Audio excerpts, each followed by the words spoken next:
What's up, everybody? My name is Corey Tullaba. I'm here with my co-host, Albert Gim. We are from No Ceilings, and we have a very special guest today. We got Nique Clifford in the building, and we are going to chop it up, break down some film for the first film sesh of the 2024 NBA draft cycle. So before we get into it, Nique, what's up, man? How you doing? Appreciate you being here.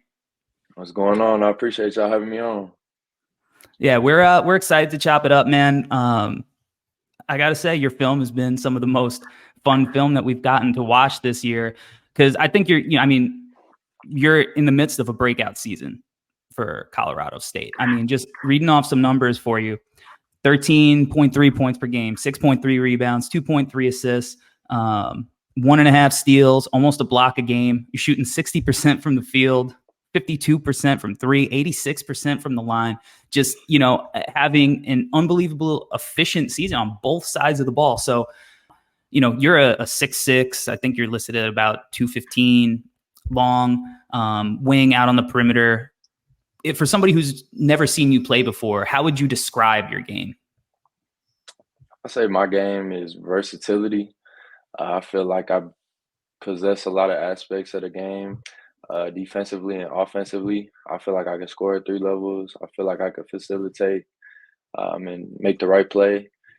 And then defensively, I feel like I can guard the other team's best perimeter player or go get a block when we need it, or just certain things to disrupt offensive players. So I'd say versatility is the biggest thing with my game. Let's get into a little bit of your film. First thing I kind of want to highlight is your athleticism and the fact that if somebody's going to rotate over, you might just put them on a poster. So, take me through this and explain to me, because I think one of the things I noticed is for a righty, you're pretty comfortable exploding off of your right foot and then hammering home with two hands. So take me through this play and when did you know that you're about to yam on somebody? This possession was kind of crazy too, because we played late through the shot clock, the ball movement. We were getting it all over the court, and so I knew once I seen 5 on the clock, I was gonna have to make a play. I could have settled for a 3, but I seen I had the big man on me, so I just decided to drive and was able to get past him. And then once I seen dude down there, I was just like, I'm gonna just go up and see what happens. Yeah. Usually I'm a left leg jumper anyway, but like you said, I feel comfortable off my right. So I didn't think I was gonna go off my right then, but just the timing of the dribble, I ended up having to go off my right, but it worked out. Yeah, for sure. I think that explosion, that athleticism, I think one of the underrated parts of your game this year, when we're like measuring like NBA athleticism, like you have 17 dunks already. And, that's a really great number for a wing, especially for a wing. You might see that from, a big man who's just living around the rim consistently, but you're somebody who, you're playing out on the perimeter just as much as you are getting to the hoop. So when did you realize I'm like a real athlete? Nah, I was actually pretty small growing up. I always played point guard. I was one of the shorter dudes on my team up until I'd say my freshman year. I was about 5'10" my freshman year of high school, and then my sophomore year I grew to 6 foot, and then my sophomore summer going into my junior year of high school is when I really grew. I went from 6 foot to 6'4", and so that summer was huge for me. And then I started to, I always was decently athletic, but when I added that height on top of it, it just really all came together. But athleticism was something I always tried to work on, jumping rope and different things like that. So, but it definitely all came together my sophomore summer going into my junior year. One of the things that I really appreciate about that athleticism, you use your athleticism to turn defense to offense. Like you're really good in the passing lanes. You use that length. Do you know what your wingspan is? I think it's around like 6'8", maybe. It's a Yeah, little like shorter than most people think, but yeah, because you look long out on the court. You yeah, definitely use it.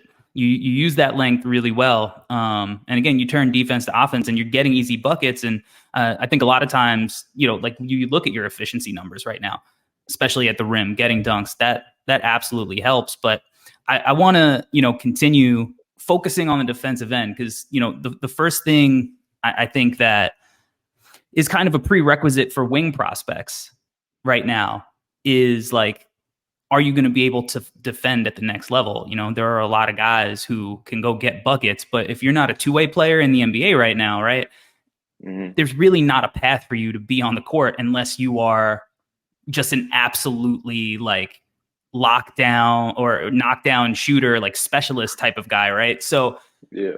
Your defense to me has really stood out. I think it's always the thing that has been consistent with you as a player. I think you've always kind of had that throughout your college career.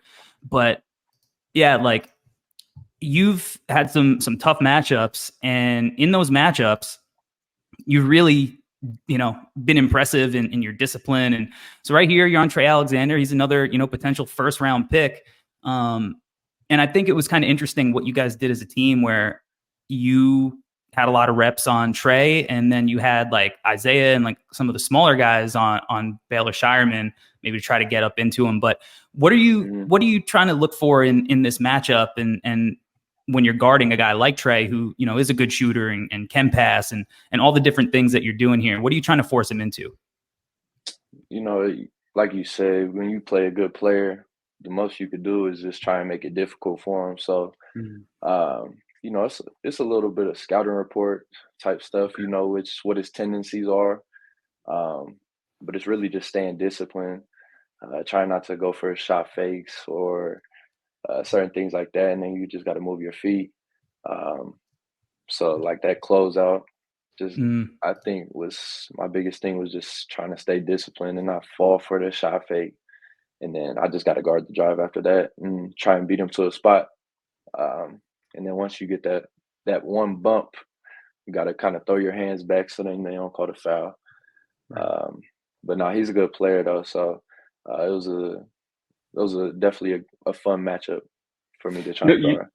Nique, I was actually going to ask, right? Like something that we see a lot of when we talk to players is like, how much of what you're doing on defense is a scouting report? How much of it is instinctual? And I think what you said is important, right? Like some of it is instinctual, some of it is scouting report and what you've seen. But something that I noticed watching your films, I feel like you're pretty good off ball, right? And something I wanted to ask was, how do you see yourself as an off ball defender? And is that something that you've had to develop during your time in college, or do you feel like you've always kind of had Uh, I feel like it's definitely something I've gotten even better at. Pretty decent at um, like blocking shots from like the weak side and stuff.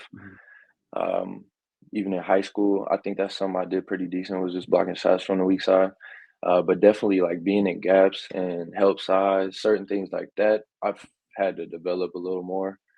But it's crazy. People don't realize how much of a team defense, like how much team defense goes into college basketball. People just think it's one on one and you need to guard your man, but it's so much more than that. So that's definitely something I've had to learn and get better at. Yeah, I mean, I think that's exactly right with the team defense. And I mean, I think that goes into like the discipline. Like you're kind of doubling down, you're tagging, Kalkbrenner down there, and then you have to, cover all that ground in order to get back out to Trey and contest and not jump at a possible fake. And not get caught in a position where he can blow by you because your momentum is taking you forward. Being able to close out and keep that balance, and then switch your stance, like you said, take that bump and then kind of get big and tall and long. And when I watch you defend, and guys that I'm watching, a lot of times I think that you have a lot of the same characteristics of a guy like Mikal Bridges. And I think on this possession, while it's this is isolated at the top of the key and there's no closeout. I think that, being able to take that bump and then forcing, just getting big, I see a lot of similarities in the way that, you guys defend. So do you watch like a lot of NBA hoops? I do.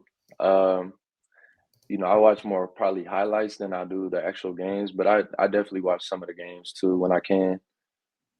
Yeah, and I mean, I think that McCall is a guy who is somebody who obviously has a great reputation as, a defensive player, dating back to when he was in college.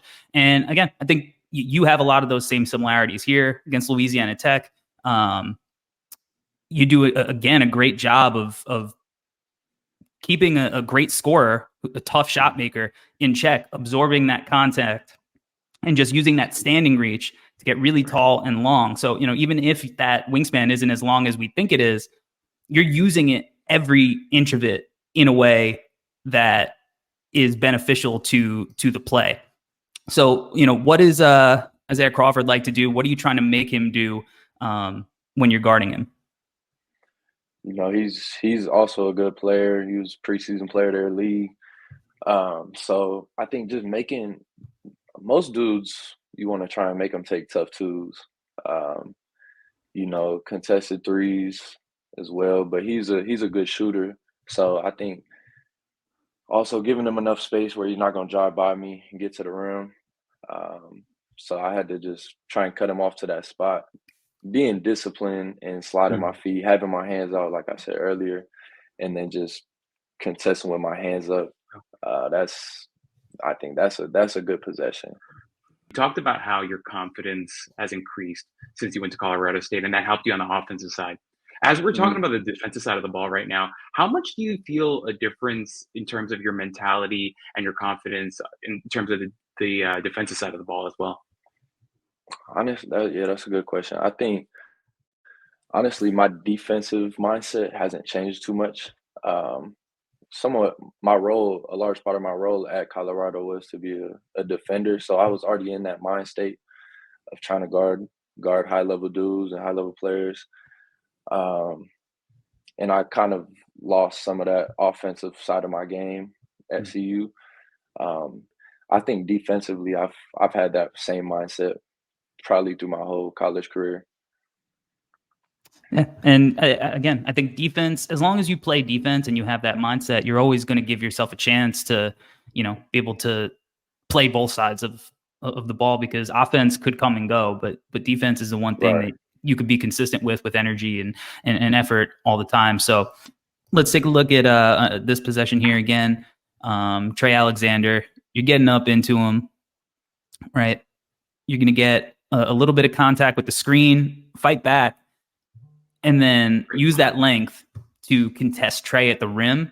And again, you're full extension, so that you're using every inch of that length that you have. How are you timing those contests, and especially when you have to fight over a screen like this and you're playing defense from behind, so that you aren't fouling?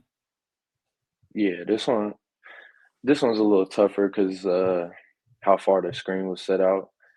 Um, so I could have climbed into the ball a little more maybe and fought over the screen to not even let him get downhill. Right. But in that situation, when you let him get to that spot, you got to just keep playing and recover. So I kind of figured he was going to shoot that once he picked it up. You kind of see him going into that shot. So I jump a little bit before he goes into his shot. So it's a little bit of timing and then just Mm-hmm. recognizing the play of what he is about to do. Because the only thing he could have done once he picked it up was pass it or shoot it. So, and he had me beat. So I thought he's going to shoot it. So I just went for the block. Again, I look at a guy like Mikal Bridges here, and he gets nipped a little, right? He's playing from the side, but he's able to use that length. So, like, again, not exactly the same, but a lot Mhm. of the same characteristics in how exactly you're trying to defend a play like this. Now, the other thing that I think NBA teams almost again is a requisite is being switchable. So you guard a guy like Trey Alexander, who's about 6'4", and then on this possession here, you're showing your versatility because you're matched up with Tristan a lot, and then you got a guy like Cody. Cody's probably 6'8" himself. So when you see this possession again, knowing the scout, how are you guarding him coming off this screen? Uh, he's a guy that he's good at getting downhill, Cody. So I kind of knew that, which was why I was a little further back instead of switching up hard. So just kind of knowing what he is probably going to do with tendencies, like I was talking about earlier with the scouting report. Um, most times if it's a real good shooter, you're gonna switch up hard, so you take away that shot. But if it's a guy who gets downhill more, you can kind of sink back a little bit. But I think just knowing he was going to be aggressive in that moment because there's only 37 seconds left or whatever the time was when he came off the screen. So just being ready to guard in that situation, knowing that he's going to be aggressive and then not fouling. So yeah, I think a big thing is just keeping my hands up and not staying disciplined, like I said earlier. Let's talk about the offensive side of the game now, because as versatile as you are defensively, I think you've shown to be just as versatile offensively. This kind of shot here, where guys are going to go under, because maybe that's what the scout has been traditionally, for you over your career. And a lot of guys are afraid to shoot those shots when guys go under. And this year you're punishing them. So again, that confidence, it's showing on film. Do you always think you've been a better shooter than you kind of the numbers have indicated over the years? I definitely think so. I especially in high school, I used to shoot these type of shots all the time, and just had no regard. I really just shot. I was able to shoot whatever I wanted back in high school.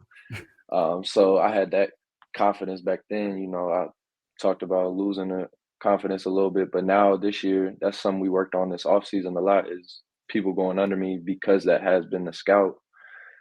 Just having that confidence to shoot that when they go under. So I definitely credit the off-season work with my coaches, just being able to make that read and have the confidence to shoot that when they go under and make them pay. Yeah, and if I can, Corey, you mentioned it, right? The off ball movement for you has been unbelievable, and running off of DHOs, this type of play type is so common in the NBA right now, something we talk about all the time. And Nique, I think for you, something that I noticed while watching your film, obviously with the increased confidence and the outside shooting being what it is this season, which is awesome, I think it really has helped with some of the stuff that you're doing off ball as well, right? And I think something that I noticed was you guys run a ton of motion, obviously, and trying to get you guys opportunities with open or clean looks at the rim. Can you speak to like your ability as a cutter? Is that something that you've kind of always had? Is that something you've been working on over the years? Or is that, it could just be an instinctual thing. Like some guys just know how to time that stuff, know how to manipulate their defender and then get easy looks. Can you speak to that part of your game? No, I think some of it's instinctual for sure.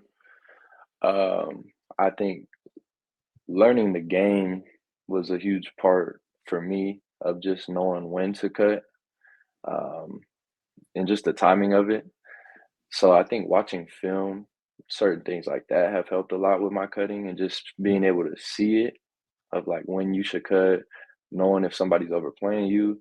So I think it's a mixture of instincts, but also just learning the game itself and knowing when to be able to cut. And then some of this stuff is some of it is play calls as well. So um, my read is to cut or come off of the other action. So it's just being able to make that read. I want to get back to your shooting, because I think you're not just shooting it well off of, from behind the line. You're also shooting it, in the mid range. So you've really been a 3-level scorer this year. So again, you come off the DHO, little step back. What are you reading right now that is telling you to pull up there for the mid range shot? Uh, I felt like he was behind the play a little bit. I probably could have got downhill even and got to maybe like a floater or something, but I felt like he was trailing me, and I was able to create some separation by like sidestepping a little bit. And then the big was showing a little bit, so I might not have been able to uh, get to the floater after watching it again. But Mm-hmm. yeah, just making that read of him trailing behind me, so curling it a little bit.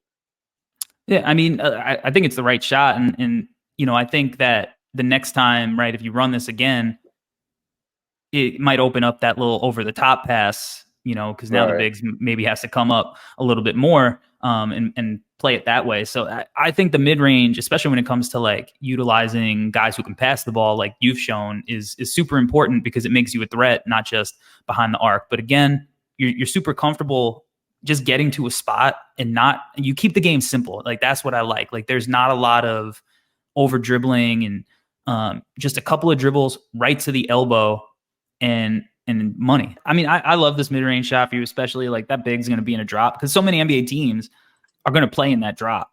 And, a lot of guys will maybe have to settle for a floater because maybe they're a little smaller and you can just hit that little pull up. And I think that it's, they call it the lost art of the mid range, right? But you got that in your bag and, it's something that you've been able to get to consistently. Now you touched on like doing post work, and I think it's the one area where I think like I think you have potential there, but and you haven't got a ton of opportunity there. But sometimes I think like right here, Donovan Dent kind of pushing you off your spot. So how would you like? What do you see here that you can kind of attack it in a different way? Yeah, no, like you said, I haven't really posted up too much this year, and it's something that we've worked on a lot, but uh, it's probably one of the more uncomfortable spots in my game. I feel like I rushed this one, Mm. especially. I think something I got to be better at when I am in the post is just playing more patient. Um, I kind of speed myself up a little bit in those situations. So just reading the floor, um, I I feel like I dribbled like right away. I could have surveyed the floor and then got into my move and been patient because he is a smaller defender. Um, so yeah, that's an area I feel like I can definitely keep improving. Now I want to talk a little bit about your rim finishing to get to that third level. And we started. See there, you get a piece of the shot. Good defense. Because I love this whole possession. You can grab and go. You're bringing the ball up the court, little screen, rescreen, and then kind of glide in smoothly. And one of the things I think the first thing I would kind of mention when you play with the ball in your hands is the pace that you play at. You play very smooth. I think very, very infrequently you look sped up. And here, I mean, you just do a lot of good things with the ball in your hands and then finish with that little smooth hang glide extension finish on the opposite side. So take me through this possession and what you're seeing and how you're reading the defense to kind of do all the things you do after you bring this ball up here and as the screen comes. Yeah, no, I think playing with Isaiah a lot has helped me too. He's really good in these type of situations of just surveying the floor and letting the break develop. Um, so I knew I didn't have nothing. I could have pushed the pace even harder, and probably wouldn't have had nothing. So slowing it down a little bit, just let Pat get back into play, and then we was able to play that pick and roll. And the good thing with Pat is he can roll or he can pop and shoot the ball. So I get to make that read. If I take two, I could hit Pat on the throwback, Yeah. and he probably gonna hit that three more times than not. And then um, if not, then I'm able to get downhill against the big. And so that's what happened in that play right there. Yeah, and talking about hitting the big off the back, little stagger here, and that's that right here, right? Yeah. You come off that stagger, and what are you reading here when you come off the DHO? Are you reading the kind of two guys right there, and when they kind of hedge like this that you're gonna have enough time to kind of see over the top and get it back to the shooter? Yeah, that one was a quick read. Usually I'll look at the opposite or the low side defender Mm-hmm. over there in the corner. Right. But that one's a quick one. So I see two go to the ball, and so I just try and get it back to Pat quickly so he can shoot it. And this play, I love. One, I love because you're finishing with your offhand, but the thing that stands out to me are the strides that you take to get Mm. into the paint here. I love it. Nothing develops. You move off it, you get it back, little jab step, and then that long stride right there to create the space. Your footwork is really smooth. And look, it's hard to nitpick and find clips to kind of be nitpicky because you're finishing 70% overall and you're actually finishing even better in the half court at 71%, which again, that's like Mitchell Robinson center dunker spot type numbers. But in a play like this, when you do have somebody like Ryan Kalkbrenner, who's huge dude, is there anything you would maybe do differently here as you attack him, or see him coming over from the help side? Yeah, it's funny you played this clip because this is a play I wish I would have got back to. I for sure could have finished this one. I should have finished it, but I should have just went and dunked it with two hands. I don't think he would have been able to get there. So I probably, that's what I would have changed in that situation. I would have just took off right there and dunked it. But even the decision I made, I should have made that shot. But you gotta now how much live with how much does watching clips like this help you for the next time you're in that scenario? I think it's huge. We do a lot of film work individually and as a team. So I think seeing those type of things, it just trains your brain to really see that situation. The next time you go out and do it, then you might have a different result. So when I'm in this situation next time, I know kind of better what I'm seeing and what I need to go do. Now, the last area of your game that I want to hit is, and we showed some of your passing ability a little earlier when we showed you hitting the pop. But I've just been really impressed with some of the reads that you make in the pick and roll. And right here we see you throw it over the top to the roller, like you said, can pick and pop or pick and roll. So what are you looking at to make that distinction on whether or not you should be hitting the roller, should be hitting a pop, or maybe even hitting somebody else on the floor?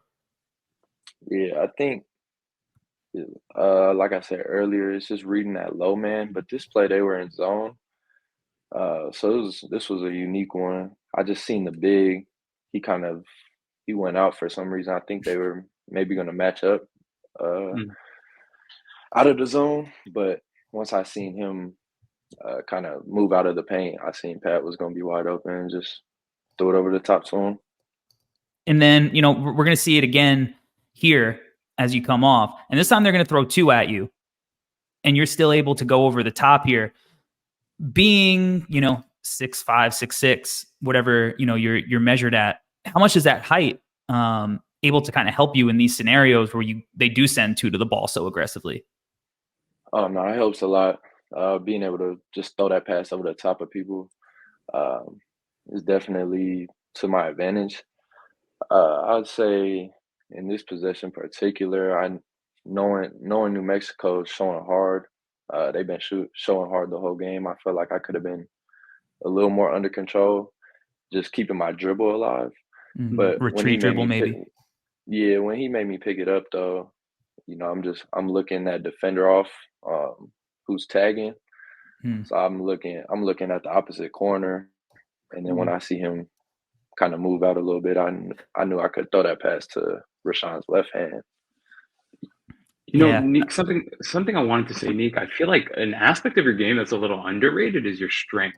And I feel like this is a great example of that, right? He's hard hedging, hits you pretty hard, but you don't lose your balance, and you make an over the head two-hand pass. It's absolute dime, right?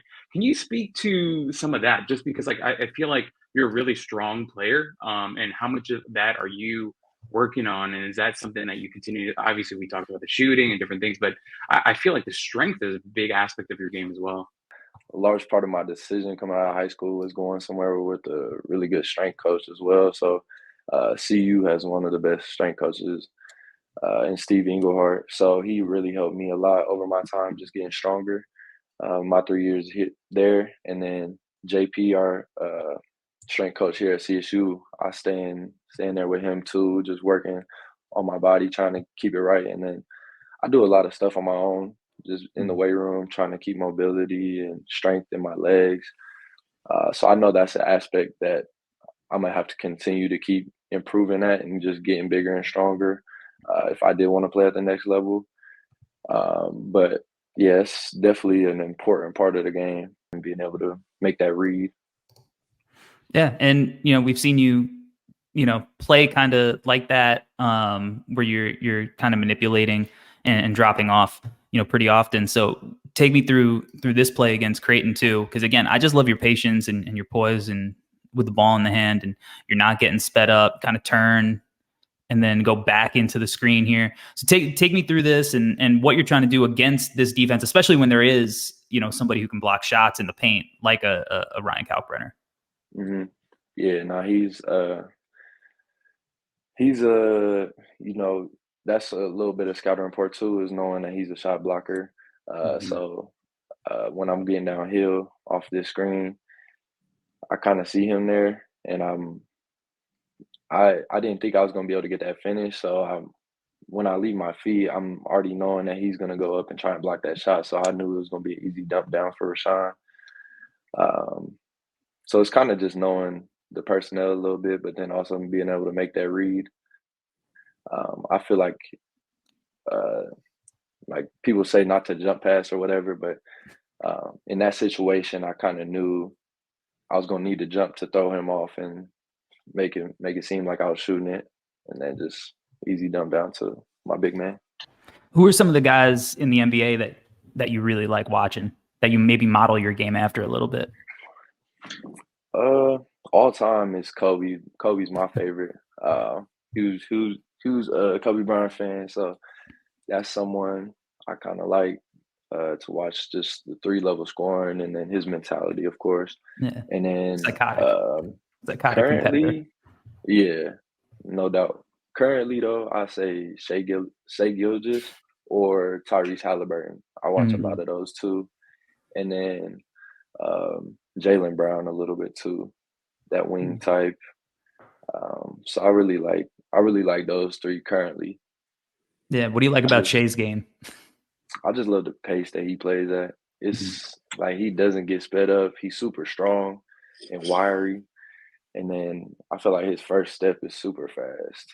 He's just able to get Deceptively by fast. his defense. Yeah. And he's really good at playing off 2 feet when he gets to the paint.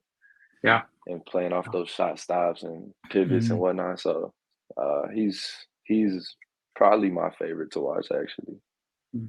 All the hesitations make him that much faster too, right? It's just Man, unbelievable. it's crazy. And it's Nique, crazy to see his development. Yeah. My fault.